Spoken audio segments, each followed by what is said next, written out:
Hindi naman kaagad nakasagot si Beatrice dahil pinag-iisipan nga niya kung tama ba na sabihin niya kay Angeline ng tungkol sa pinagdaraanan ng kanyang anak na si Amanda. Beatrice, sabi mo na sa akin yan dahil alam ko na may problema kayo. Parang anak na rin ang turing ko kay Amanda at alam mo yan. Kaya naman sabihin mo na kung ano yan dahil hindi talaga ako mapapakali nito. Sabi pa ni Angeline nang hindi pa rin nagsasalita ang kanyang kaibigan. Hindi na kasi matutuloy ang kasal nila Amanda at Zach, sabi ni Beatrice. Napakunot naman kaagad ang noo ni Angeline at nagtataka siya sa sinasabi ng kanyang kaibigan ngayon. Hindi matutuloy? Bakit? Ano nangyari? Akala ko abala siya sa pag-asikaso sa kanyang kasal, kaya hindi siya napunta ulit sa akin. Sunod-sunod pa na tanong ni Angeline kay Beatrice. Bumuntong hininga naman si Beatrice at saka nga niya sinimulan na magkwento sa kanyang kaibigan. Oo, hindi na matutuloy pang kasal nila Amanda at Zach. Nagdadalawang isip kasi talaga si Amanda sa pagpapakasal niya kay Zach dahil hindi nga niya talaga maintindihan ang sarili ngayon dahil naguguluhan pa rin talaga siya, sagot ni Beatrice kay Angeline. Dahil ba ito kay Dimitri? Hindi na maiwasang itanong ni Angeline. Agad naman na tumango si Beatrice dito. Oo, alam naman natin na noon pa man ay may nararamdaman na talaga si Amanda para kay Dimitri. Kaya nga pinaalis ko na rin muna siya noon dahil masyado na siyang hulog na hulog kay Dimitri. At ayoko naman na tuluyan na siyang madala ng bugso ng damdamin niya. Kaya pinili ko na lang munang ilayo si Amanda dito. Isa talaga yun sa dahilan kaya sinabi ko sa kanya na sa London na lang muna siya. At pinaliwanagan ko nga siya ng maayos kaya naman sumunod siya sa gusto kong mangyari. Sagot ni Beatrice. Napabuntong hininga naman si Angeline at saka nga siya dahan-dahan na tumango kay Beatrice dahil tama nga ito at alam niya rin na noon pa man ay gustong-gusto na nga ni Amanda si Dimitri. Hanggang sa ayun na nga't nakilala niya si Zach, nagkaroon sila ng relasyon hanggang sa inaya na ni Zach si Amanda na magpakasal. Sabi pa ni Beatrice, alam mo ba natutol pa nga kami sa balak nila na yan dahil nga hindi namin gustong karakas ni Zach pero nung huli ay napagtanto namin na siguro nga, hayaan na lang namin si Amanda ang magdesisyon para sa sarili niya.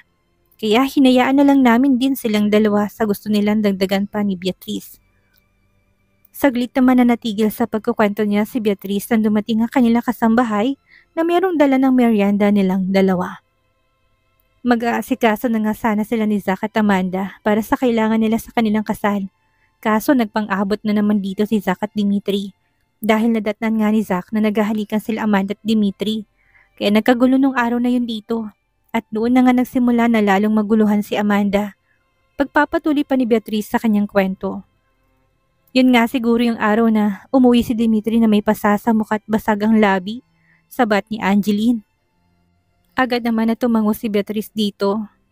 Oo, yun nga at matapos ng araw na yun ay hindi na malaman ni Amanda kung ano bang gagawin niya dahil nahihirapan siya magdesisyon ngayon dahil nga muling nabuhay ang pagmamahal niya kay Dimitri.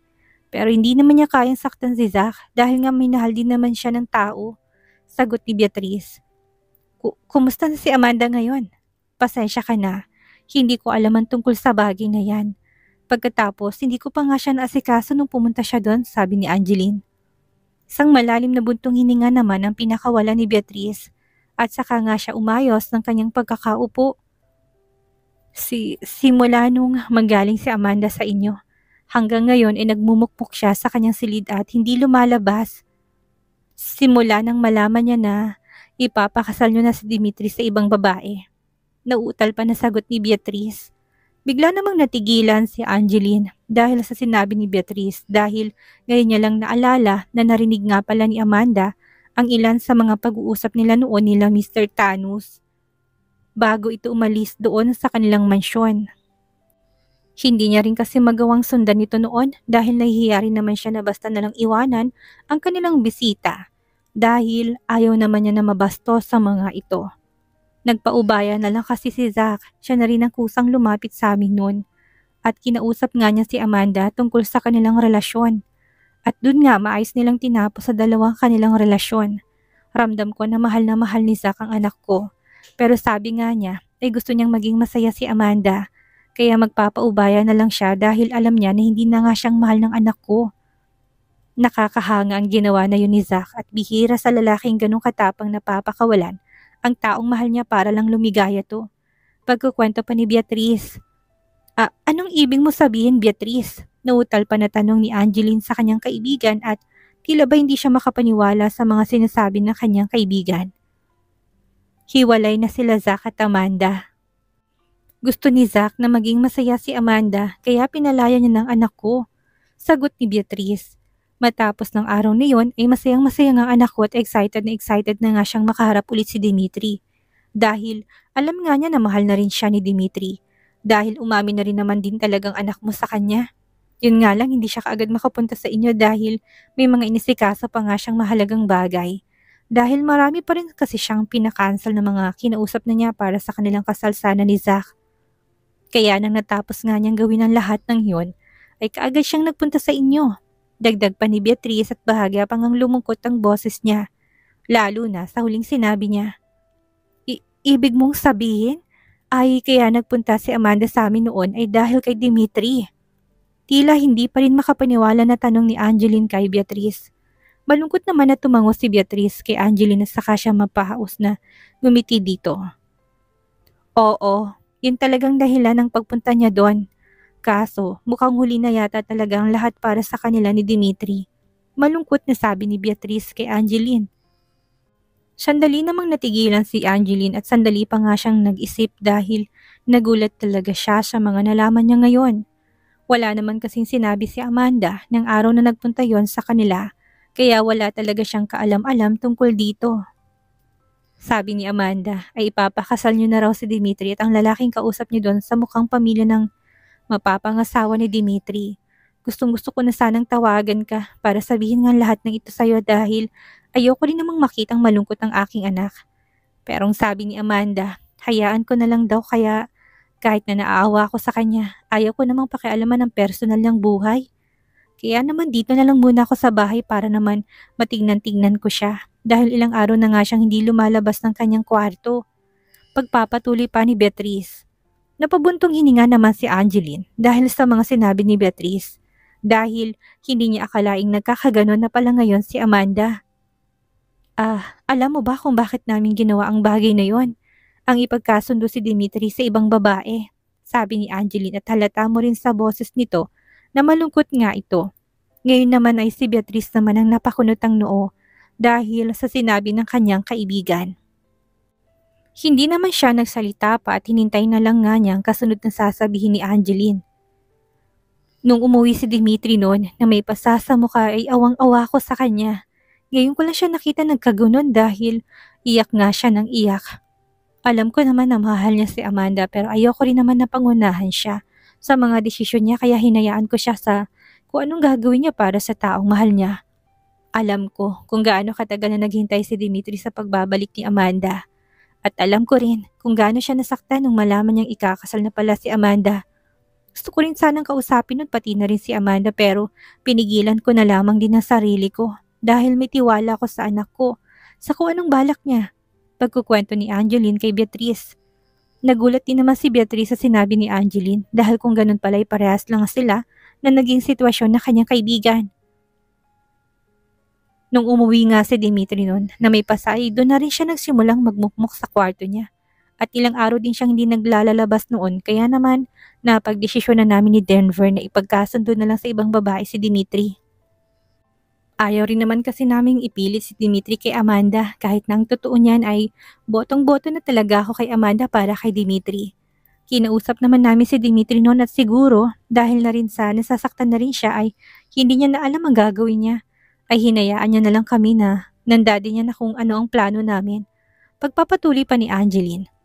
Kung ganun ay talagang pinagkasundo niyo na nga talaga si Dimitri sa ibang babae? Tanong pa ni Beatrice at labis nga siyang nalulungkot sa isipin na yon. At nalulungkot nga siya para sa kanyang anak na si Amanda. Dahan-dahan naman na tumango si Angeline kay Beatrice habang may mapait na ngiti sa kanyang labi. Oo Beatrice, hindi ko kasi kayang makitang nagkakaganon si Dimitri. Kaya kahit na ayaw ko sana ng arranged marriage na yan ay napilitan na lang din ako kung yun ang makakabuti para sa anak ko. Sagot ni Angeline. Napabuntong hininga naman si Beatrice dahil sa sinabi ni Angeline at saka siya dahan-dahan na tumango dahil naintindihan niya naman kung bakit ito nagawa ng kanyang kaibigan. Kung gano'n ay ikakasal na pala talaga si Dimitri, malungkot na sabi ni Beatrice. Hindi pa, Beatrice. Hindi pa naman talaga sigurado yun dahil nung nanggaling si Amanda sa amin ay parang bigla ako nagdalawang isip. Kaya nga sabi ko nga sa mga Asunsyon ay mas magandang magkakilanlan na nga munang dalawa. Kaya naman hindi pa talaga sigurado yun. Kitang-kita ko kasing lungkot sa mga mata ni Amanda nung mga oras na yun. Gusto ko sana siyang sundan kaso may bisita nga kami at hindi ko nga maiwan-iwan. Sinundan siya ni Dimitri noon kaso hindi na nga siya naabutan pa ni Dimitri. Dahil ang bilis nga niyang umalis. Sagot ni Angeline kay Beatrice. Pero matutuloy pa rin ang kasal? Tanong pa ni Beatrice. Hindi ko pa rin alam, Beatrice. Dahil sa nakikita ko ngayong sitwasyon, ay kulang lang talaga sila sa komunikasyon, sagot ni Angeline. Bigla namang natigilan si Beatrice at parang may bigla nga siyang naisip dahil sa sinabi ni Angeline. Alam mo, Angeline, sa tingin ko nga ay talagang nagmamahala naman talagang mga bata. Hindi lang talaga sila nakakapag-usap ng maayos kaya sila nagkakaganyan, sabi ni Beatrice. Tama ka dyan, Beatrice. Kaya sa tingin ko ay tayo na sigurong dapat na kumilos dahil wala namang mangyayari kung parehas na lamang tayong naawa sa kanilang dalawa. At hindi naman nga sila nakakapag-usap ng maayos. Sagot naman ni Angeline. Ayoko man sanang makialam sa kanilang dalawa pero sa tingin ko, kailangan na talaga nating makialam ngayon at kung hindi nga talaga sila magkakaunawa ang dalawa, ay wala na talaga tayong magagawa pa ron. Dagdag pa niya, sa tingin ko ay tama ka dyan, Angeline. Subukan lang natin, wala namang mawawala, hindi ba? At isa pa, ay alam ko na mahal ni Amanda si Dimitri at alam mo rin na mahal ni Dimitri ang anak ko. Kaya sa tingin ko naman ay tama tong gagawin natin para sa kanilang dalawa. Sagot naman ni Beatrice. Agad naman na tumango si Angeline dahil sa sinabi ni Beatrice at ngiti-ngiti pa nga ito dahil sa naisip nilang planong magkaibigan. Pero teka lang, Angeline, paano palang pamilya ng nakausap niyo na ipagkasundo niyo sana kay Dimitri? Hindi ba sila magagalit sa pamilya niyo? Nag-aalala pa na tanong ni Beatrice kay Angeline. Huwag mo nang alalahanin pang bagay ngayon, Beatrice, dahil kami na ni Denver ang bahala doon. Ang mahalaga ngayon ay mga bata. Sa tingin ko, dapat talaga silang magkausap na dalawa, sagot ni Angeline sa kanyang kaibigan. Dahil kayang-kaya naman nilang lusutan ni Denver ang tungkol kay Mr. Asuncion. Sige, ikaw ang bahala, sagot ni Beatrice. So, anong dapat nating gawin ngayon? Tanong pa ni Beatrice. Gusto ko sanang makausap si Amanda ngayon pero sa tingin ko ay wag na muna. Siguro mas maganda na si Dimitri na munang kausapin ko at sasabihin ko sa kanya nangyayari kay Amanda. Ngayon ay tsak na mag-aalala yun at pupuntahan nun si Amanda rito, sabi ni Angeline kay Beatrice. At nabuo na nga niya kaagad ang planong yun. Sige, mas mabuti talagang magkausap nga silang dalawa para magkaliwanagan na rin sila at mapag-usapan na rin nila ang tungkol sa bagay na yan dahil sila lang din naman ang makakaresolba ng pinagdaraanan nila ngayon. Sagot ni Beatrice, matapos nilang mag-usap na dalawa, hindi naman na rin nagtagal pa doon si Angeline. At agad na nga rin siyang umuwi para kausapin ang kanyang anak na si Dimitri. Habang si Beatrice naman ay nanatili lamang din sa kanila at tinalhan na nga lang din niya ng pagkain si Amanda sa silid nito para naman malamnan ng tiyan nito. Pagkarating ni Angeline sa kanilang mansyon ay kaagad na nga niyang hinanap na muna ang kanyang asawa na si Denver upang sabihin ditong manapag-usapan nila ni Beatrice at kahit ito nga ay nagulat din sa mga sinabi ni Angeline. Matapos nilang mag-usap ng mag-asawa ay agad namang pinuntahan ni Angeline ang kanyang anak na si Dimitri. Sa silid nito dahil hindi pa nga ito pumapasok sa opisina pero nagulat na lamang siya nang pagpasok niya sa silid nito ay nakasuot na nga ito ng pang-opisina nitong damit at mukhang paalis na nga ito. Anak, saan ka pupunta? Papasok ka ba sa opisina ngayon kahit natanghali na? Kunot-noo pa na tanong ni Angeline kay Dimitri. Lumapit naman si Dimitri sa kanyang ina't saka siya humalik sa pisngi nito at bago nga siya nagsalita ay bumuntong hininga na muna ito. Yes, Mom. Kailangan ko kasing pumunta sa opisina ngayon dahil may mga kailangan po akong pirmahang mga dokumento. Sagot ni Dimitri at halata mo nga sa kilos nito na para bang ayaw pa nitong pumasok sa opisina. Bumuntong hininga naman si Angeline at saka niya hinawakan sa pisngi ang kanyang anak. Alam ko na wala ka pa sa mood na pumunta sa opisina ngayon, anak. Hindi ba pwedeng ipagpabukas mo na lang muna yan? Sabi ni Angeline kay Dimitri. Puntahan ko na lang po ngayon, Mom, ay total wala naman din po akong ginagawa dito sa bahay. Sagot ni Dimitri. Anak, gusto sana kitang makausap ngayon, sabi pa ni Angeline. Tungkol po saan, Mom? Kung tungkol po yan kay Maxine ay baka naman po pwedeng hindi na po muna. Siguro po papalipasin ko po muna itong nararamdaman ko. Sagot ni Dimitri. Hindi ito tungkol kay Maxine, anak, tungkol kay Amanda. Sagot ni Angeline at saka siya matamis na ngumiti kay Dimitri. Nagulat naman si Dimitri sa sinabi ng kanyang ina at hindi nga niya maintindihan pero nang banggitin nga ng kanyang ina, ang pangalan ni Amanda ay para bang bigla siyang nabuhayan ng dugo. Tumikim naman muna si Dimitri saka siya muling tumingin sa kanyang ina. Ano pong tungkol kay Amanda? Bakit po siya napasama dito sa usapan natin? May problema po ba sa kanya? Sunod-sunod na tanong ni Dimitri sa kanyang ina. Ngumiti naman si Angeline kay Dimitri at sa kanya nga ito inaya na maupo sa sala sa sofa. Nandun lang din sa loob ng kwarto ni Dimitri. Nagpatianod na lang din naman si Dimitri sa kanyang ina at naupo na nga rin siya sa tabi nito. May nangyari po ba kay Amanda? Hindi na maiwasang itanong ni Dimitri. Sa kanyang ina, agad namang nginitian ni Angeline si Dimitri. Anak, nanggaling ako sa bahay ng Tita Beatrice para kamustahin siya at syempre pati na rin si Amanda, sabi ni Angeline. Nanatili lang naman na nakikinig si Dimitri sa sinasabi ng kanyang ina. Alam mo ba anak, nalaman ko na hindi na pala matutuloy ang kasal ni Amanda at ng kanyang nobyo, sabi pa ni Angeline. Po, paano po nangyari yun? Hindi po ba, naghahanda na po sila para sa kanilang kasal? Kunot-no pa na tanong ni Dimitri sa kanyang ina dahil nagtataka nga siya kung paano nangyari ng hindi yan matutuloy. Gayong itanong nga ang pinanigan ni Amanda noong huli nga silang nagpang-abot ni Zach.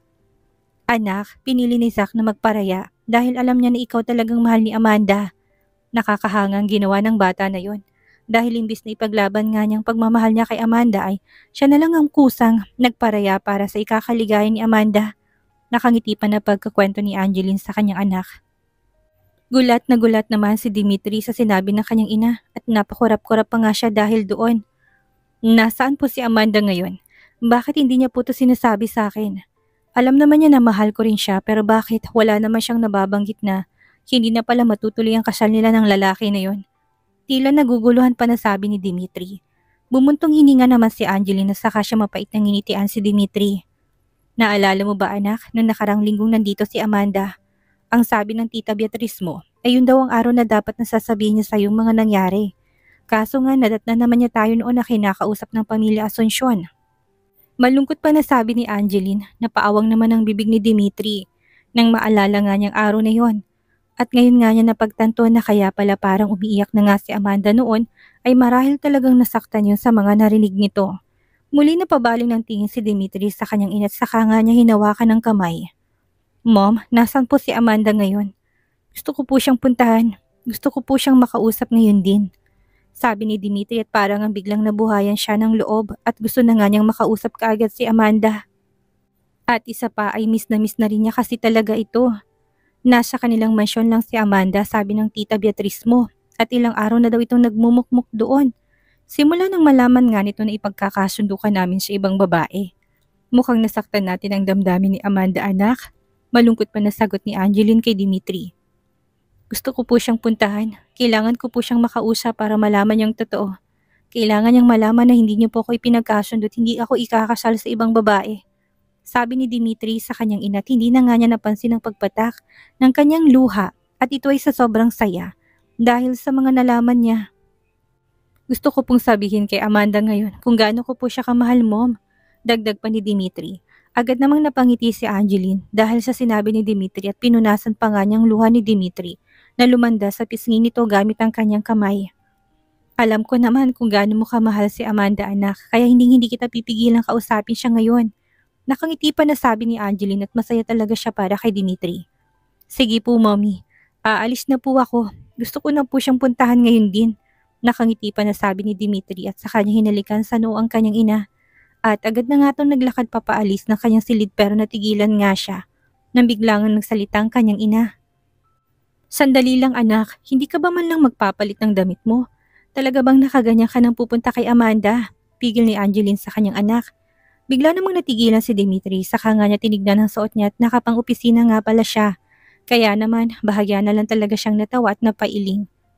Okay lang po ito, Mom. Gusto ko na po talagang puntahan si Amanda kaya hindi na po ako magpapalit pa ng damit. Sagot ni Dimitri. Aalis na po ako, Mommy. Dagdag pa nito at saka nga nagpatuloy sa kanyang paglalakad. Sige anak, mag-iingat ka sa pagmamaneho mo ha? Sabi na lang ni Angeline kay Dimitri dahil alam niya namang wala nang balak pang kanyang anak na magpapigil sa kanya. Agad namang naglakad si Dimitri papunta sa kanyang sasakyan at agad na nga rin talaga siyang sumakay dito at agad na nga niyang ipinaandar. Excited naman ngayon si Dimitri habang nagmamaneho papunta sa bahay ng tita Beatrice niya. Parang hindi na nga siya makakapaghintay na makita si Amanda ngayon dahil matagal-tagal na nga rin niya itong hindi nakikita at talagang miss na nga niya ito. Mabilis lamang din ang naging pagbiyahe ni Dimitri at nakarating na nga siya doon ay kaagad na nga siyang pumasok ng gate dahil kilala naman na nga rin siya ng mga guard ng tita Beatrice niya. Tita Beatrice, tawag ni Dimitri sa tita Beatrice niya na nakita niya nga itong nasa garden ng mansyon nito. Dimitri, iho, ang bilis mo ha? Kanina lang ay ang mama mong nandito. At ngayon nandito ka na kaagad, nakangiti pa na sabi ni Beatrice kay Dimitri. Nasabi na ba ng mommy mo sayon tungkol kay Amanda? Tanong pa niya sa binata. Yes tita, nasabi na po sa akin ni mommy. Sagot ni Dimitri saka nga siya nagpalingalinga sa loob ng mansyon ng tita Beatrice niya. Nasaan nga po pala si Amanda? Tanong pa niya. Bumuntong hininga naman si Beatrice at saka siya ngumiti kay Dimitri. Nasa kwarto niya lang si Amanda at ilang araw na talaga siyang hindi lumalabas doon iho. Kahit ang pagkain niya na dinadalhan na lang doon ay mukhang dinadamdam talaga niyang malaman niyang ikakasal ka na sa iba. Sagot ni Beatrice. Tita, hindi na po matutuloy ang kasal na yun dahil parang hindi ko rin naman po talaga kayang magpakasal sa taong hindi ko naman po mahal. Sagot ni Dimitri. Tita Beatrice, si Amanda po ang mahal ko at wala na pong iba. Sana po ibigyan niyo po ako ng pagkakataon na patunayan ko pong mahal na mahal ko po talaga si Amanda. Dagdag pa niya. Agad namang napangiti si Beatrice dahil sa sinabi ni Dimitri. Kahit noon pa man talaga ay si Dimitri na talagang gusto niya para sa kanyang anak dahil alam nga niya na magiging masayang anak niya dito. Walang problema iho. Pwedeng-pwede mong puntahan ang anak ko. Lalo na ngayon na sobrang lungkot niya talaga. Kaya hindi siya nalabas sa silid niya. Naawa na nga ako sa kanya dahil kahit na anong pilit namin ni Felicity na lumabas siya ay ayaw niya talaga at madalas nang ay nakahiga siya at umiiyak doon. Sagot ni Beatrice kay Dimitri.